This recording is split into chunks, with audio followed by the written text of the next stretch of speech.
시청자 여러분 안녕하십니까, 이용수입니다. 바로 어제 4월 11일 이 대한민국 임시정부가 수립한 지 꼭 100년이 되는 날이었습니다. 대한제국에서 대한민국으로 다시 태어났던 임시정부. 그 27년 역사의 발자취에 대한 관심이 어느 때보다 뜨거운데요. 오늘 KBS 생생토론에서는 임시정부 수립 100주년을 맞아서 현재를 살아가는 우리에게 어떤 의미가 있는지, 또 우리가 기억해내는 인물 그리고 역사는 무엇이 있는지 살펴보겠습니다. 그럼 먼저 오늘 토론에 함께하실 분들을 소개해드리겠습니다. 임시정부 외무부장 조수왕 선생님이 계셨는데 그분의 종손자이신 독립기념관 조범래 전시부장 나오셨습니다. 안녕하십니까. 충남역사문화연구원 정을경 책임연구원 자리에 함께했습니다. 안녕하세요.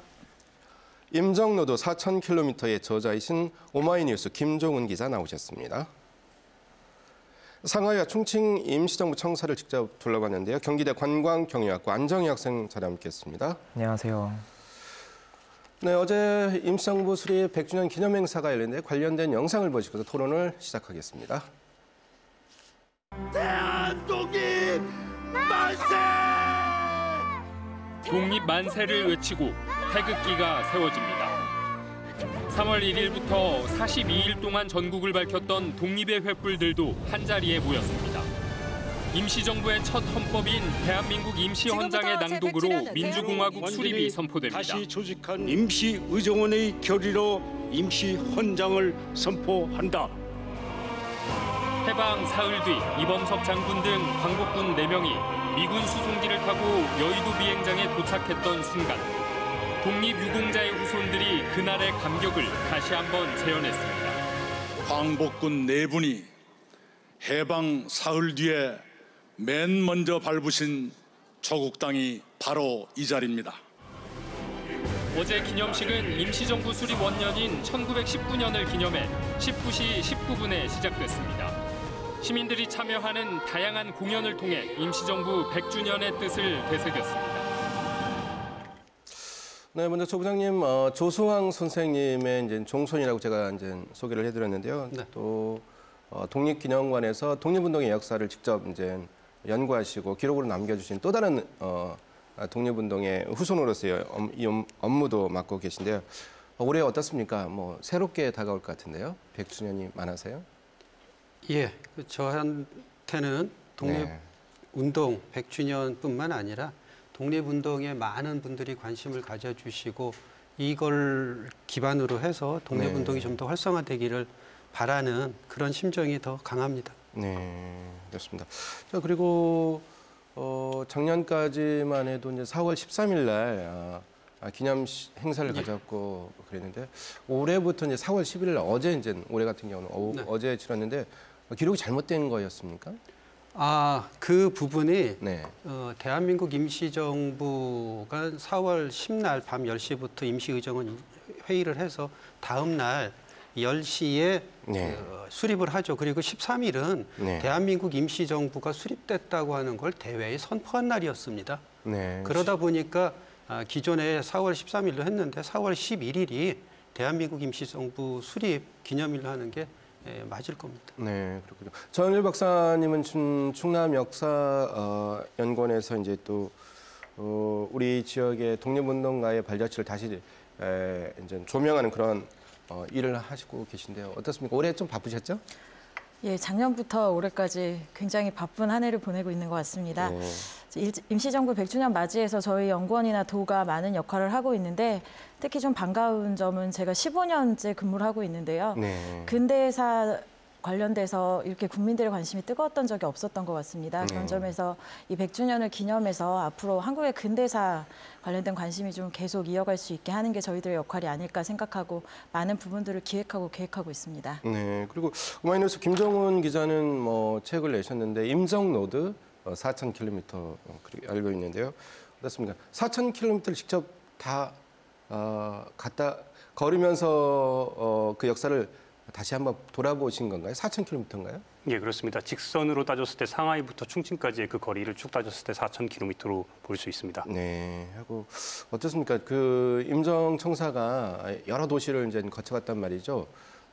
사실은 거쳐갔다기보다는 쫓겨나간 거죠. 일경에 쫓기면서 계속 몸을 숨긴 거라고. 그렇죠. 피신 생활이 이제 이어진 거고 장강 물줄기를 따라서 이제 축진까지 가다 보니까 말 그대로 동해에서 서로 쭉 들어가는 그 길이 이어진 겁니다. 네. 그러면 이제 김 기자 상하이부터 충칭까지 여러 도시를 거치면서 교통편은 어떻게 하셨습니까? 기본적으로 제가 갔을 때는 네. 좀 더 많은 청년들과 시민들이 가길 바랐어요. 네. 그래서 저 역시도 그 바람을 유지하기 위해서 저도 대중교통을 이용해서 처음부터 네. 끝까지 갔습니다. 그럼 열차편을 이동. 예, 기본적으로 이제 중국의 그 고속열차를 타고 2시간 이동을 했습니다. 네. 그럼 이제 상하이에서 지금 상하이부터 충칭까지 몇 개의 청사가 있었던 거죠? 6개인가요? 현재 거쳐갔던 지금 현재 남아 있는 건 그렇죠. 6개죠. 그러면 이제 4,000km를 이동하시면서 또 청사를 둘러보고 청사 인근에서 숙박도 하고 계셨을 텐데 한 며칠을 잡아야 그 4,000km를 이동할 수 있을까요? 제가 책에서 기록했을 때는 15박 16일로 잡았습니다. 15박 16일. 그것도 굉장히 바투게 잡았을 때 15박 16일로 잡은 겁니다. 네, 하셨군요. 그리고 안정희 학생은 이제 그 임시정부 청사 중에서 상하이 청사 그리고 충칭 청사를 돌아왔다고 들었습니다. 네. 며칠 잡았습니까? 저는 이제 상하이는 그 가을에 갔다 왔고 네. 겨울에 이제 제가 동북 지역, 중국 동북의 선양에서 이제 유학을 생활을 하면서 네. 항일 역사 유적지를 다니면서 이제 한국과 관련된 네. 항일 역사 유적지에 더 관심이 생겨서 이제 임시정부를 더 가봐야겠다라는 네. 생각이 들어서 배낭여행을 한 달 동안 하면서 이제 충칭을 넣어서 네. 특별히 이제 충칭 임시정부 청사를 다녀왔습니다. 네. 그 대학생이니까 이제 돈벌이는 좀 알바를 하더라도 많이 못 벌지 않습니까? 비용은 어떻게 조달을 했습니까? 비용 같은 경우는 이제 학교에서 받는 장학금이나 이제 군대에서 이전에 적금으로 모아뒀던 돈으로 갔다 왔고요. 네. 최대한 저렴하게 학생이니까 네. 이제 게스트하우스나 대중교통만 이용해서 기차도 저는 그런 고속철도를 탄 게 아니라 이제 열차를 타고 천천히 다녀왔습니다. 네. 지금 이제 우리가 잘 이해가 안 가는 부분 말씀하셨는데 군대에서 돈을 모아서 적금을 들었다고 하니까 좀 그 얘기 좀 다시 한번 좀 얘기해 줄래요? 적금을 진짜 얼마 부었습니까? 군대에서 뭐 월급 저 때도 이제 병장 월급이 한 20만 원이 채 안 됐었는데 네. 그때 조금씩 모아서 이제 모은 돈으로 해서 총 한 달 동안 배낭여행비가 한 130만 원 정도. 네, 예, 그렇군요. 군대 간 그 아들을 둔 부모는 좀 잘 들어야 될 것 같습니다. 돈을 모을 수 있군요. 그러면 이제 임시정부가 이제 상하이에서 머문 기간이 굉장히 좀 길었죠, 다른 도시에 비해서. 그래서 왜 독립운동가분들이 한반도를 떠나서 뭐 연해주도 가고 여러 지역으로 중국 여러 지역으로 흩어졌는데 왜 상하이로 몰려들었는지 좀 관련된 영상을 보시고서 다시 한번 토론 이어가겠습니다. 아직도 100년 전 모습을 간직한 상하이의 와이탄. 아편전쟁 이후 상하이에는 서구 열강들의 조계지가 들어섭니다. 특히 프랑스 조계지는 세계 외교의 각축장이었습니다. 프랑스 대혁명 정신에 따라 정치적 망명자를 보호했고 일제의 영향력이 가장 제한된 곳이었습니다. 베트남과 인도 등 식민지 독립운동가들이 모여들었고 우리도 마찬가지였습니다. 독립군이 존재하지 않는 상황에서 오로지 국제 여론에 호소할 수밖에 없었던 대한민국 임시정부에게 있어서 상하이는 최적의 장소였습니다. 세계 1차 대전이 끝나고 미국 대통령 윌슨의 민족 자결주의는 외교 독립 희망의 불씨가 됐습니다. 상하이의 신한청년단은 파리에서 열리는 강화회의에 김규식 선생을 파견했고 독립운동가들은 상하이에서 뭉치게 됩니다. 연해주에서, 만주에서, 베이징에서 그리고 일본과 서울에서 온 29명의 독립운동가들이 대한민국은 민주공화제로 한다는 임시헌장을 통과시켰습니다. 3.1운동을 계기로 독립운동가들은 독립운동의 구심점이 필요했고 상하이를 선택했습니다. 연해주 쪽에 훨씬 많은 인원이 있었음에도 상하이를 선택한 것은 당시에만 해도 외교를 통한 독립 가능성에 그만큼 기대가 컸기 때문이었습니다. 총장님, 1926년부터 6년 동안 상하이 마지막에 있던 그 청사에서 독립운동가분들이 이제 독립의 꿈을 키워 가셨는데 어떻습니까? 자주 많이 방문하셨죠?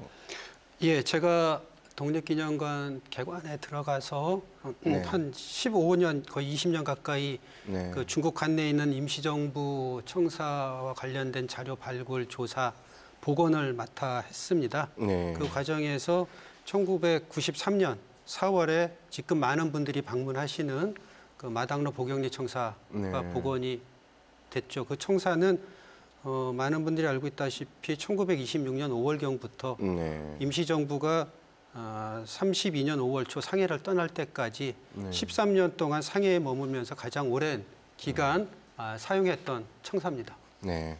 그리고 이제 정을경 박사님, 앞서 이제 영상물에서도 상하이가 그 일경의 어떤 권력으로부터 약간 멀리 떨어질 수 있는 그러한 환경이었다. 열강의 그런 틈바구니 속에서도 그렇게 독립운동할 수 있는 여지가 일부 있었다라고 했는데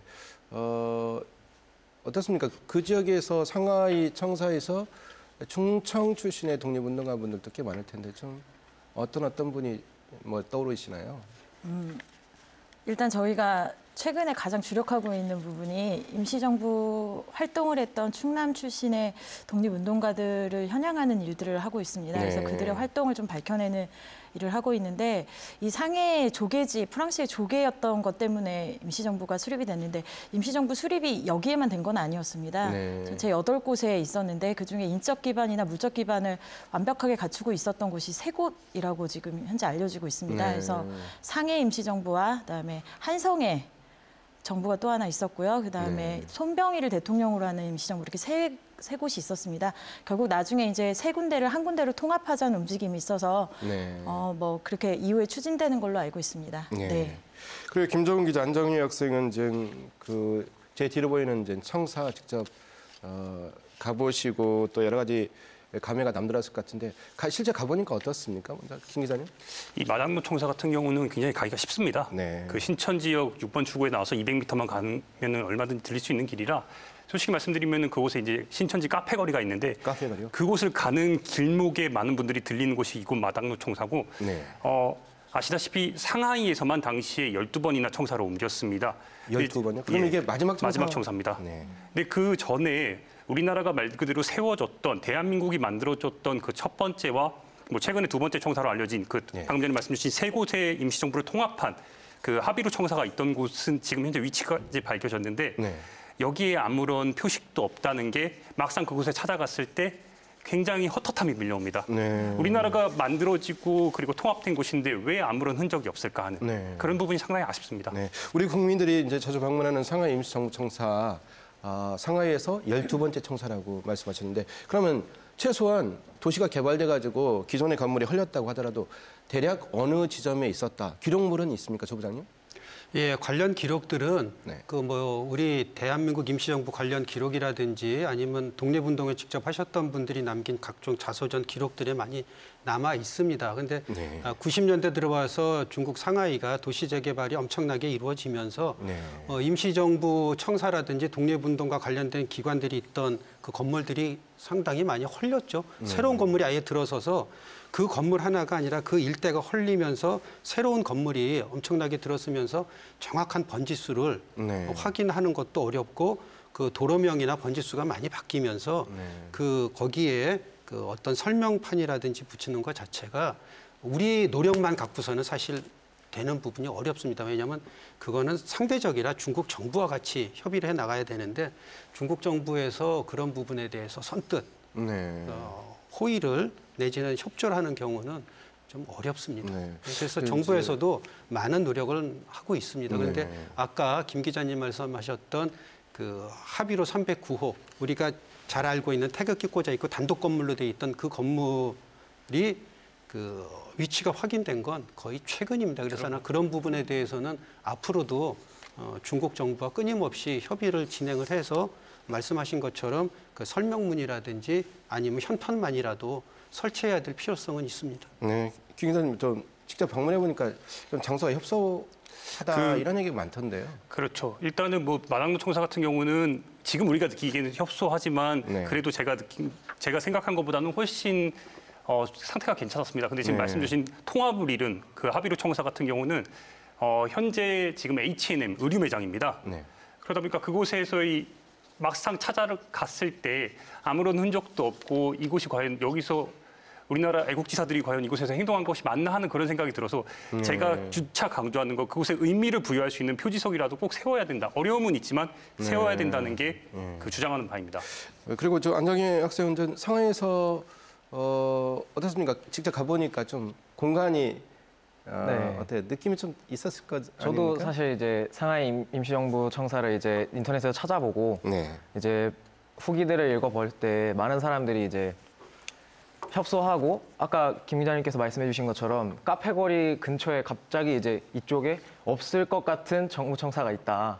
이렇게 듣고 갔는데 정말 저는 오히려 그래서 많이 실망했다는 사람들이 있었다고 하더라고요. 근데 제가 이제 올라갈 때 이제 입장권을 사고 이제 덧신을 신고 올라가게 되는데 특별히 그 계단에서 제가 좀 인상 깊었던 점은 이제 그 계단이 그 당시에 임시정부의 이제 요인들께서 독립투사들 분들이 실제로 이용하셨던 그 계단을 저희가 이제 계단을 보호하기 위해서 덧신을 신고 올라가면서 이분들이 여기서 이렇게 생활을 하셨구나 이런 곳에서 이렇게 힘들게 상해라는 외지에서까지 힘들게 하셨다는 게 정말 가슴이 뜨거워졌었어요.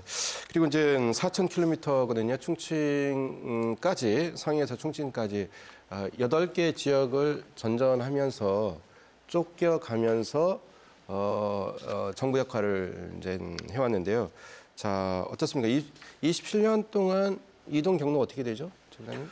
예, 그 상하이에서 만들어져서 1932년 4월 29일 윤봉길 의사 이거로 상해를 떠나게 되죠. 그래서 항저우로 갑니다. 그러니까 항저우로 갔다가 전장, 그러니까 우리가 한문으로 얘기하면 진강이죠. 그러니까 진강에서 다시 창사로. 이쪽에 이제 대략 나와 있는데요. 이 루트가 맞습니다. 근데 전지향이 아니고 전장이라고 얘기를 하고요. 그러니까 이 과정을 거쳐서 40년 9월에 중경의 충칭에 정착하는 루트가 맞습니다. 이게 이제 직선거리로 지금 다녀온 김 기자 얘기로는 직선거리로 4,000km라던데요. 야, 그러면 이제 우리가 갖는 의문이 청사는 그러면 건물을 중국인으로부터 빌린 겁니까? 당시에? 빌리는 것보다 상해 같은 경우는 이제 월세를 낸다든지 집세를 냈고요. 그런 과정에서 이동하는 기간은 중국 정부에서 제공을 한 경우도 많았습니다. 특히 중경에서 5년을 머무는 동안 중경에서도 충칭이요? 충칭에서도 4번을 청사를 옮깁니다. 그랬나요? 양류가 석판가는데 중국에 대한 충칭이 그 당시 그 중국 국민당 정부의 임시 수도였기 때문에 일제 공습이 굉장히 심하죠. 그래서 양류가 석판가는 현재 지금 흔적도 없고요.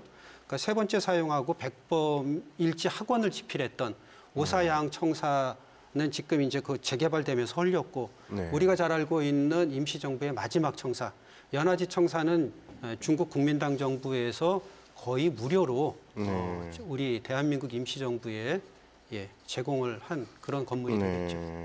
그 안정희 학생 이제 충칭 청사 다녀왔다고 하지 않습니까?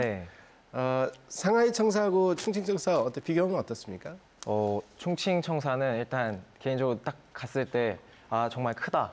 그 상해 청사를 보고 나서 간 이후에 이제 본 청사여서 더 크다라는 걸 느꼈고 특별히 이제 그 역사책에서 봤던 그런 계단이나 이런 장면들이 그대로 고스란히 남아 있고 충칭 청사에서 제가 또 느꼈던 거는 이제 그래서 더욱 이제 우리나라의 역사와 지금 현재와 이제 가까운 역사라는 거를 또 느낄 수 있었습니다. 정일경 박사님 어떻습니까? 우리 개념으로는 사실 뭐 지금 해외 여행 다니시는 분들 많으신데 비행기 타면 뭐 금방 당일날 떨어지는 그런 거리 아닙니까? 4,000km라고 하더라도요. 하지만 이제 쫓겨 다니면서 다수의 사람들이 또 이동해야 되고 하는데 당시에 독립운동을 하셨던 임시정부 요인들이 가장 어려운 점 무엇이었다고 생각하십니까? 제일 어려웠던 점은 어쨌든 자금이었겠죠. 그래서 군자금 모집도 국내로 파견을 해서 수집을 했었는데 그게 또 여의치 않고 30년대 들어가면 임시정부의 존속 자체가 굉장히 어려운 시기가 됩니다. 이때 좀 다른 나라의 중국 같은 경우에게 도움을 구하기도 하고 그랬는데 어려웠겠죠. 그 남의 나라의 독립에 누가 관심을 갖고 있겠습니까? 그래서 그 부분에서 가장 어려움을 갖고 있었을 때 윤봉길 의거 때문에 중국의 시각이 변합니다. 그래서 저희가 100주년 기념해서 윤봉길을 단순하게 도시락 폭탄을 던진 인물이라고 알고 있는데 더 나아가면 100주년과 연관을 지을 수 있다는 점에 저희가 좀 관심을 갖고 있는데요. 윤봉길 의거 1932년에 일제가 상해사변을 일으킵니다. 그래서 중국 정부가 30만 군대를 파견해서 일제를 물러나게 하려고 노력을 하는데 결국 패배를 하거든요. 근데 윤봉길 의거로 인해서 중국이 임시정부에 대한 시각이 바뀝니다. 30만 우리 군인이 못한 일을 젊은 청년, 한국 젊은 청년 한 명이 해냈구나라는 점에서 시각이 바뀌어서 임시정부의 자금을 조달하게 되는 상황이 펼쳐지거든요. 이런 점에서 윤봉길 의사도 재조명을 돼야 된다고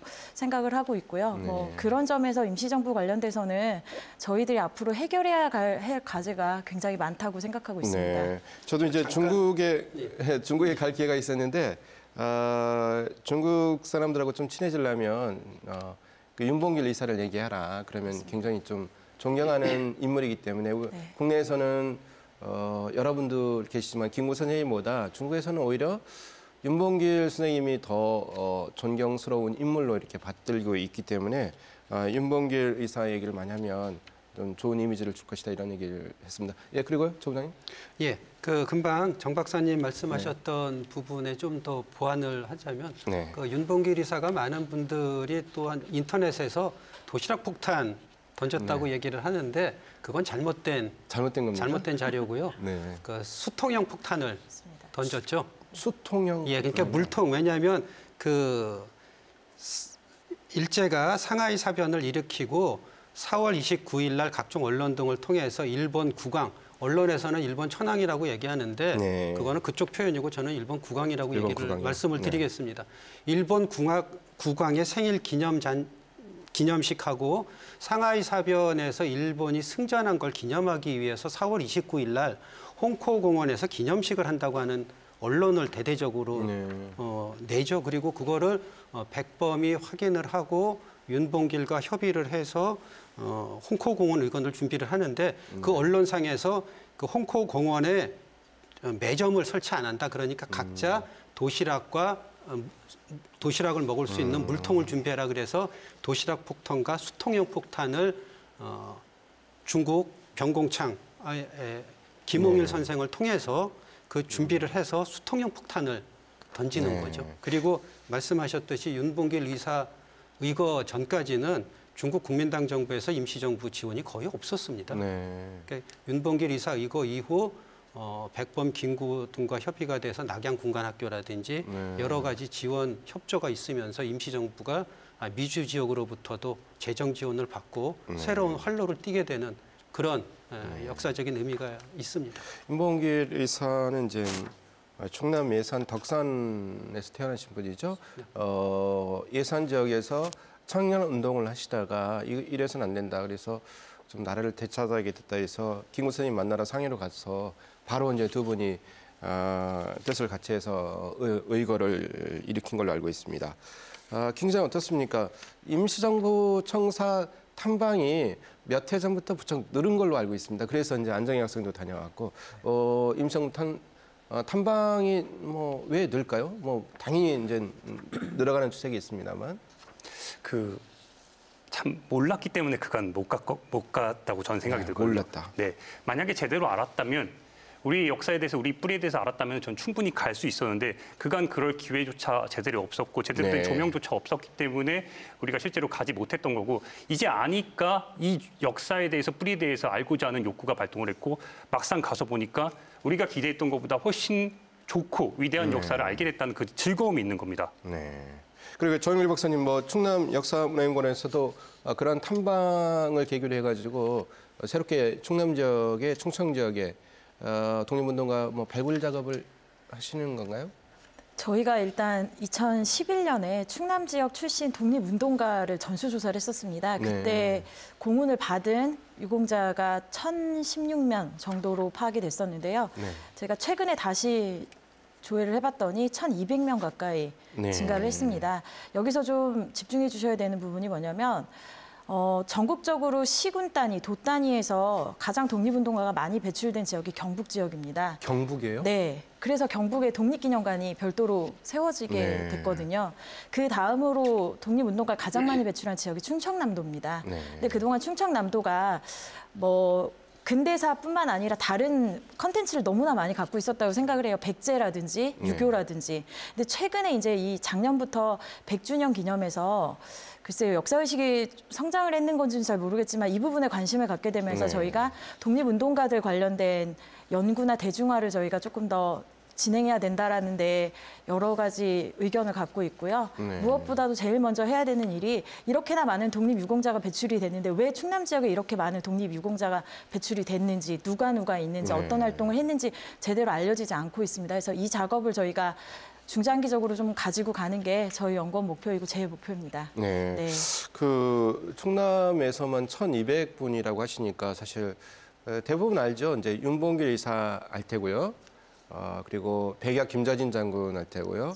대전 출신이죠. 뭐 단재 신채호 선생님 아실 테고요. 근데 몇몇이 잘 모르는 것 같아요. 왜냐하면 이제 제가 이번 토론 앞서서 좀 자료를 봤는데 김자진 장군은 그 무사로서 일본군을 때려잡은 그러한 영웅적인 인물로 알고 있는데 자료를 보니까 오히려 군자금을 더 확보하는 그 기간이 거기에 더 공을 많이 들인 분으로 기록은 돼 있더라고요. 그래서 우리가 좀 아는 것 같으면서도 잘 모른다 이런 생각이 듭니다. 그리고 안정희 학생은 직접 탐방을 하면서 책에서 배운 것하고 현장에 와보니까 좀 다르더라 이런 부분도 있을 것 같은데 어떻습니까? 네, 더 책에서 본 거랑 내용은 같은데 이제 좀 더 뜨겁게 와닿았던 게 사실 아까 전에 말씀하셨던 그 윤병글 의사 제가 홍코 공원이 이제 루신 공원으로 바뀌었는데 거기를 이제 다녀왔는데요. 거기를 가서 이제 윤병글 의사 기념관이 아주 작게 있더라고요. 그래서 들어갔는데 거기 설명을 읽으면서 제가 처음 알게 된 건 이제 그 윤병글 의사 의거 당시에 나이가 이제 저랑 제가 지금 나이 그때 방문했던 나이랑 차이가 없고 이 나이에도 저렇게 나라를 위해서 이제 목숨을 바치셨던 그분들 때문에 정말 전 감사하고 화면에 나오는 저 부분이 지금 어디 청사 앞에서 사진 촬영하신 거죠? 저기 사진은 상해 상해 청사군요. 혼자가 아니고 다른 분하고 일행이 있었나 봐요? 충칭을 갔을 때는 혼자 배낭여행이었고 이제 상해를 갔을 때는 친구와 함께 같이 갔었어요. 네, 하고 좀 저도 다시 한번 가봐야 되겠다 이런 생각이 듭니다. 그리고 4,000km는 다 못 가더라도 사실은 상해 쪽은 가가지고 임시청사는 가봤는데 충칭이 있었고 그것이 상하이의 청사가 상하이에서만 12번대로 사용하던 청사였다는 건 사실 오늘 처음 알았습니다. 네, 오늘 처음 알았고요. 그리고 임시정부 요인 중에 이제 충청제 출신들, 충청적 꼭 충청적이 아니더라도 우리가 알지 못하고 잘 알지 못했던 분들이 많은 것 같습니다. 좀 재조명해야 되고 또 우리가 좀 역사를 다시 한번 발자취를 더듬어가면서 그분들이 무슨 생각을 하고 우리가 또 무엇을 받아야 되는지 좀 생각해 볼 시간이 좀 필요할 것 같습니다. 자, 임시정부 요인에 대해서 재조명을 해봐야 된다. 이러한 좀 필요성에 대해서도 학계에서는 어떻게 그 좀 필요성을 제기하고 계신가요? 금방 말씀하셨던 부분은 당연한 얘기일 겁니다. 그래서 금년이 뭐 많은 분들이 얘기하는 3.1운동 그리고 대한민국 임시정부 수립 100주년인데 저는 냉정하게 생각해 보면 그 100주년과 관련된 많은 행사들이 있지만 그런 행사들이 어떻게 보면 일회성이 아니냐. 단순히 어떤 국민들의 관심을 많이 조명할 수 있는 부분은 플러스 요인으로 작용할 수 있지만 이걸 좀 더 우리 정 박사가 아까 얘기했듯이 좀 더 근본적으로 임시정부 나아가서 독립운동을 좀 더 활성화시킬 수 있는 부분으로까지 작용을 하려면 무엇보다도 독립운동가와 관련 연구를 할 수 있는 인적 기반을 활성화하는 게 무엇보다도 가장 중요하다라는 부분이고요. 금방 말씀하신 부분과 아울러서 임시정부와 관련된 충남 지역 독립인물 가운데서는 뭐 서구 이동영 선생 같은 경우가 가장 대표적이죠. 백범이 임시정부의 주석으로 가장 대표적인 인물이지만 그 백범을 대한민국 임시정부의 주석으로 앉게까지 한 어떻게 보면 백범의 멘토 역할을 했던 분이 서고 이동영 선생인데 그분에 대해서는 거의 알려져 있는 부분이 없습니다. 네, 진짜 알려진 부분이 적어요. 물론 임시의정원 의장을 이제, 하셨다는 것 정도는 알고 있는데 네. 백범 김구 선생이 이렇게 좀 멘토라고 하니까 놀랐습니다. 네. 그래서 서고 이동영 선생 같은 경우 국내에서 이미 신민의 활동이라든지 여러 가지 활동을 하다가 임시정부로 가셔서 임시정부에 어떻게 보면은 중심축이었죠. 근데 불행히 광복 이전에 치장에서 1940년 3월 13일 날 돌아가시면서 그분의 다양한 업적들이 연구되지 못한 부분은 아쉽고 그런 부분에서 좀 더 많은 연구가 이루어져야 된다고 생각을 합니다. 제가 알기로도 학식이 굉장히 뛰어나고 인품이 높고 그래서 따르는 분이 많았고 백범 김구 선생님이 아마 스승격이다라고 하는데 구체적으로 어떤 역할을 하면서 스승격이라는 그런 존칭을 받았는지 잘 모르겠습니다. 좀 연구가 좀 필요한 것 같고요. 김정훈 기자는 이제 기자 생활을 하시니까 올해 이제 3.1운동 그리고 또 임시정부와 관련돼서 기사들이 많이 쏟아졌습니다. 어제가 이제 100주년 기념식이 있으니까 기사가 좀 많이 줄 거지 않습니까? 좀 계속 내실 거죠? 그렇습니다. 어제 같은 경우도 그 100주년 현장에 다녀왔습니다. 네. 그 관심이 분명히 증폭된 건 사실인데 우리 지금 교수님 말씀하신 것처럼 그 관심을 이을 수 있는 추동, 그러니까 뭔가 그 모멘텀을 작용할 수 있는 것들을 계속해서 만들어줘야 됩니다. 근데 엄밀히 따지면 지금 100주년 이후에 예를 들어 내년에 과연 이 같은 흐름들이 이어질까에 대해서는 저도 취재를 하면서 계속 의문입니다. 그러니까 맨 처음에 이제 인사 말씀으로 올해 가장 바쁘지 않았냐 했는데 사실 지금부터가 더 바빠야 되는데 덜 바쁘면 안 되지 않습니까? 정은경 박사님은 지금부터 이제 이동영 선생님에 대한 어떤 역사 활동 규명을 좀 대대적으로 하신다고 들었습니다. 예, 맞습니다. 저희가 작년에 100주년 기념해서 저희 연구원 역할에 대해서 많은 고민을 했습니다. 내부 연구진과 도와 함께요. 근데 그때 저희가 다른 지자체에서는 어떤 100주년 기념 사업들을 하고 있는지 알아봤더니 다 일회성인 이벤트적인 기념 행사, 재현 행사, 특히 3.1운동에 초점이 맞추어져서 국민들과 함께하는 재현 행사에 가장 초점이 맞추어져 있었습니다. 이거는 지역과 3.1운동을 엮었을 때는 굉장히 활발하게 행사를 할 수 있는데 임시정부는 굉장히 난해한 부분이 있다는 걸 인정을 하는데도 저희 입장에선 충남 출신 중에 임시정부 활동을 했는데 알려지지 않은 인물을 찾는 게 저희 역할이라고 생각을 해서 천안 출신 서고 이동영 선생님을 저희가 집중을 했습니다. 그래서 작년 말에 대중적이지 않은 분이기 때문에 전문가들을 모시고 포럼을 개최를 했었습니다. 독립기념관에서요. 그러면서 전문 연구자분들께 이동영 선생의 연구가 왜 진척이 되지 않았고 앞으로 진척이 되기 위해서는 어떻게 해야 되는지에 대한 전문적인 얘기들을 좀 들었습니다. 그 과정에서 나온 얘기가 국회의 어떤 창시자라고 할 수 있는 이동영 선생의 그 동상이 국회의사당에 있는데 그분만 흉상이라는 거예요. 그래서 그 부분에 대해서 강력하게 요청하시는 분들이 많았습니다. 그래서 저희가 5월 1일에 국회에서 이동영 선생 관련돼서 토크 콘서트를 계획을 하고 있습니다. 그래서 천안 출신이시니까 천안 지역의 중고등학교 학생들 그리고 일반인들 대상으로 해서 이동영 선생님에 대해서 좀 가볍게 다가갈 수 있게 전문 연구진들 모시고 그다음에 아나운서분 모셔가지고 토크 콘서트로 좀 가볍게 장을 열고 하반기에는 충남 지역 관내에 있는 학생들을 데리고 저희가 그 임정 4,000km 같이 답사를 기획을 하고 있습니다. 그래서 저희가 작년에 임시정부 관련돼서 그 이동영 선생님 세미나 이름을 대한민국의 큰 어른이라고 했거든요. 그 정도로 굉장히 상징적인 인물이세요. 근데 연구가 왜 안 됐는지를 좀 생각을 해봤더니 연구자분들도 모두 다 의아하게 이렇게 활동을 많이 했는데 왜 연구가 안 됐는지 잘 모르겠다라는 말씀을 늘 많이 하셨는데 그 부분에 대해서는 전문 연구자분들이 좀 연구가 진척될 수 있게 저희가 자료 발굴이라거나 아니면 그 분위기 조성 같은 경우는 저희 연구원이 해야 될 일이라고 생각하고요. 끊임없이 저희가 조망하는 걸로 그렇게 하겠습니다. 김정훈 기자, 이제 서구 선생님에 대한 어떤 조명, 어떤 인지도는 사실 김구 선생보다는 많이 이제 떨어져가지고 아마 젊은 학생들은 잘 모르는 학생도 있지 않나 이런 생각까지 드는데요. 이동영 선생님의 어떤 업적, 김구 선생님과의 어떤 관계성 좀 간략하게 좀 소개 좀 해주시겠습니까? 일단 가장 대표적인 게 윤희사 의거회 자칭에서 이제 주요 임정 요인들이 주프청 선생의 도움을 받아서 그 피신 생활을 이어갑니다. 당시에 대표적인 사진이 그 위치만 보고도 알 수 있는 게 서구 선생께서 가장 중심대에 있었기 때문에 그 사진 속에서 김구 선생이 뒤편에 있고 서구 선생이 가운데 있음을 알 수 있고요. 저는 서구 선생 관련돼서 우리가 가장 놓치지 말아야 될 점이 뭐냐. 지금 서구 선생이 모셔진 곳이, 이동영 선생이 모셔진 곳이 서울의 효창원입니다. 네.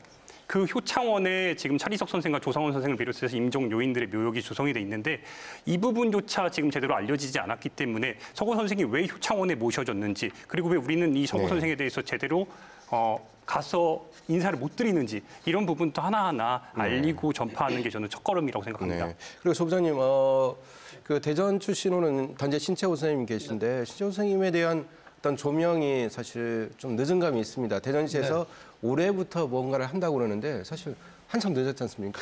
올해가 100주년인데. 신채호 선생님의 어떤 업적, 재조명한다는 측면에서는 무엇을 좀 찾아가야 될까요?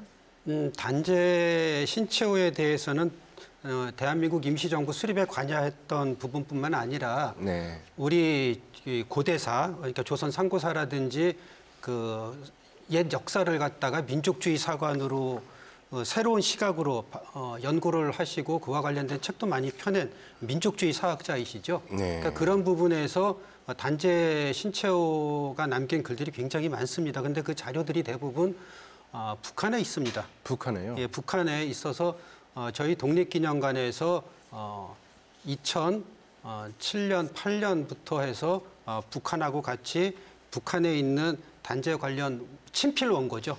친필 원고를 수집을 해서 그거를 책자로 발간하기 위한 사업을 진행을 하다가 북한하고 관계가 좋지 못한 관계로 저희가 어쩔 수 없이 끊어놨습니다. 그리고 앞으로 독립운동의 진정한 최종 목적이 단순히 일제로부터의 조국의 독립은 아니라고 생각을 합니다. 좀 더 나아가서 그 수많은 독립운동가들이 피를 흘리며 독립의 재단이라고 하는데 목숨을 바쳤던 이유는 지금과 같은 남북으로 분단된 상황이 아니라 통일된 민족 자주국가 수립, 그게 남북 통일이면은 그런 부분에서 남과 북이 같이 비교적 쉬운 상태에서 같이 해나갈 수 있는 게 뭐냐.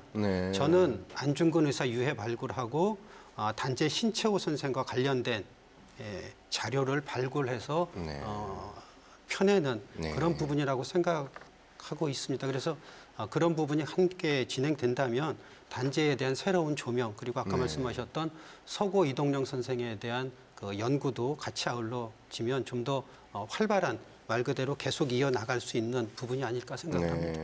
그리고 이제 지금 단재 선생님의 자료가 이제 북한 쪽에 많이 남아 있다. 그래서 조명하는 데 좀 어려움이 있다라고 하시는데 사실 독립운동 하신 분들이 지금은 이제 남과 북이 첨예하게 이념적으로 대립하고 있습니다. 당시에는 하나의 국가를 되찾기 위해서 하셨는데 사회주의 사상과 관련해가지고 좀 북한으로 넘어가신 분이 계셨고 그중에 한 명이 이제 김원봉 선생이지 않습니까? 그래서 독립운동의 발자취를 보면 굉장히 뛰어난데 독립유공자 포상과 관련해서는 좀 반대 의견이 많습니다. 이런 논란을 좀 정리 좀 한번 해주실까요? 김 기자님이? 약산에 대해서는 약산 김원봉 선생에 관련해서는 최근 논란이 되는 게 그의 독립운동 자체는 인정을 한다. 다만 북한으로 가서 북한 정권에 수립한 거에 대해서는 인정할 수 없다. 이렇기 때문에 지금 논란이 되고 있는 건데요. 개인적으로 제가 중국을 4,000km를 갔다고 말은 하지만 실제로 거한 거리는 6,800km입니다. 6,800요? 예, 근데 2,800km의 기록이 바로 무엇이냐? 그 의열단과 조선의용대의 기록입니다. 이게 바로 약산 김원봉 선생이 그 우리나라의 애국지사들과 독립운동가들과 함께 만든 기록이기 때문에 이 말을 왜 드리냐? 우리나라 독립운동사에서 과연 약산을 빼고 이야기를 할 수 있는지에 대해서 저는 의문인 겁니다. 그 무력투쟁 운동의 어떤 상징적인 인물이었죠. 물론 이제 백여청 김전진 장군도 계시지만 그런데 좀 어떻습니까?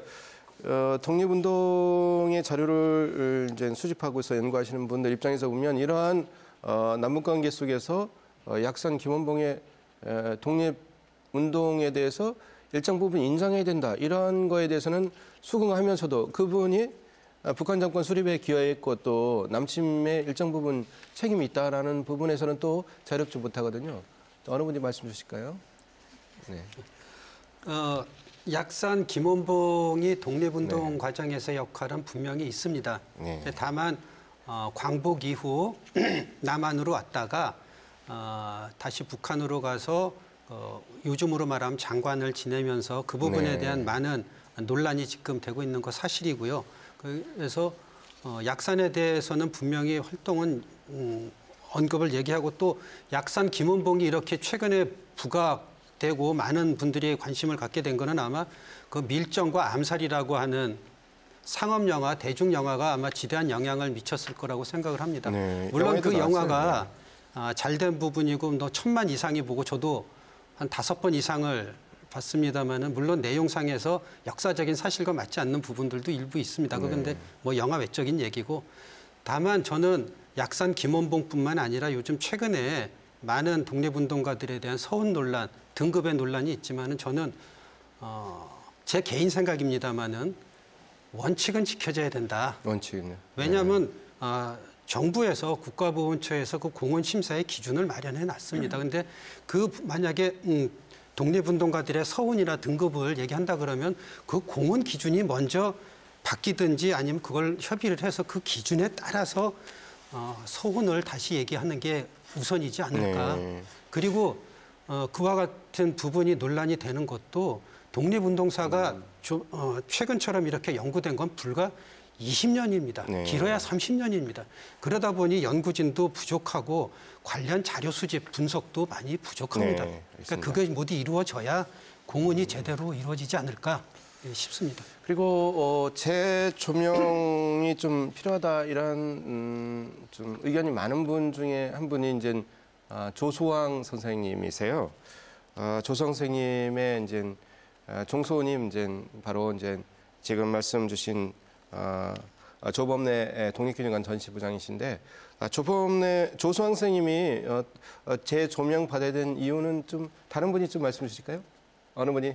김 기자께서 최근에 광화문에 아시겠지만 청년들이 그래피티하는 청년들이 네. 그 걸개 그림을 그래피티를 걸어놨습니다. 네. 거기에 조성 선생의 삼균주의 이렇게 뒤편을 그림을 같이 해가지고 네. 굉장히 멋있게 그려놨어요. 저는 이 의미가 각자의 위치에서 청년들이 그 독립운동가와 애국지사들을 기억하는 방식이라고 생각이 들어요. 네. 가장 조성 선생 하면은 가장 대표적인 게 지금 우리가 향유하는 대한민국의 헌법. 네. 임시원장의 그 기초를 닦으신 분이잖아요. 얼마나 위대합니까? 그걸 직접 쓰셨다면서요? 그렇죠. 네.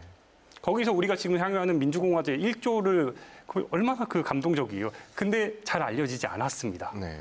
그리고 또 알려지지 않은 부분 중에는 조소왕 선생님은 당연히 이제 임시정부 이제 외교부장 맞습니까? 예, 맞습니다. 네, 외교부장 하셨고 그리고 또 그뿐만 아니라 그분의 형제, 뭐 누나,